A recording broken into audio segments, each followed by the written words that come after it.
তুমি কি জানো এখন ভারতে 25% হার্ট অ্যাটাক হচ্ছে 40 বছরের নিচে। মানে তুমি সেফ ভাবছো, কিন্তু আসলে তুমি সেফ নাও হতে পারো।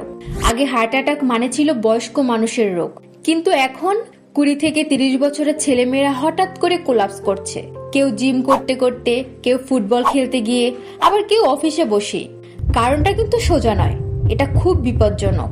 প্রতিদিনের স্ট্রেস, এত পরিমাণে জাঙ্ক ফুড, ঠিকমতো ঘুম না হওয়া, এক্সারসাইজ না করা, সাথে লুকিয়ে থাকা ডায়াবেটিস আর ব্লাড প্রেশার, যেগুলো ভিতরে ভিতরে হার্টকে ড্যামেজ করে দিচ্ছে।